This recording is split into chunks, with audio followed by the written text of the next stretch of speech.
ഇതാ വഴിയല്ലേ? ആത്തെന്തായിരുന്നു പരിപാടി? അമ്പലത്തിലൊരു വഴിപാടിന്റെ കാര്യം പറഞ്ഞ. വഴിപാടായിരുന്നല്ലോ, നല്ല കാര്യമായിട്ടായിരുന്നല്ലോ. തോന്നിയസം പറയുന്നത്. തോന്നിയ ദിവസം കാണിച്ചിട്ട് ആ പാവം ജവാന്റെ ഫോട്ടോയില് മാലിട്ട് ചന്ദനത്തിലെത്തിക്കണോ അല്ലേ? പുരുഷേട്ടനെങ്ങാനും അറിഞ്ഞാ പിള്ളേച്ചന്റെ ഫോട്ടോയില് മാലിട്ട് ചന്ദനത്തിലെത്തിക്കേണ്ടി വരും. വീട്ടിൽ വെച്ച് ചതറിക്കും.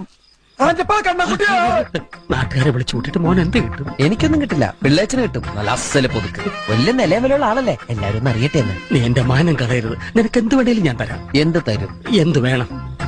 അച്ഛന്റെ കയ്യിൽ നിന്ന് കള്ളക്കണക്ക് എഴുതി വാങ്ങിച്ച കുരുടിമുക്കിൽ 25 സെന്റ് സ്ഥലം. അയ്യോ മാധവ, അത് അയ്യോ മാധവ, അത് എഴുതി തരൊന്നും വേണ്ട. അവിടെ ഇത്തവണ എനിക്ക് വിത്തറക്കണം, അതെന്റെ ഒരു മോഹം. ഞാൻ പടവല വിട്ടിരിക്കുക. ആയിക്കോട്ടെ, അത് വിറ്റ് കഴിഞ്ഞാൽ എനിക്ക് വിത്തറക്കാലോ. ഇറക്കാം. ഉറപ്പാടാം. പോകാൻ വരട്ടെ. ഇതൊക്കെ മറക്കാതിരിക്കാൻ ഞാനൊന്നും കൂടെ തന്നാലോ? വേണ്ട, ആരും കാണൂല. വേണ്ടെന്നേ. എന്നാ ചാടിക്കോ മോനെ. ഇന്ന് നീ അവിടെ കക്കാൻ കയറരുത്. ഇന്ന് അവിടുന്ന് എന്തെങ്കിലും പോയാൽ നാളെ അത് എന്റെ തലയിലാവും. ഓ, എന്നാ മറ്റന്നാളാവാം. അതിന്റെ പിറ്റേന്ന് എന്റെ തലയിലാവും. സ്ഥിരാണല്ലേ? ചാടിക്ക.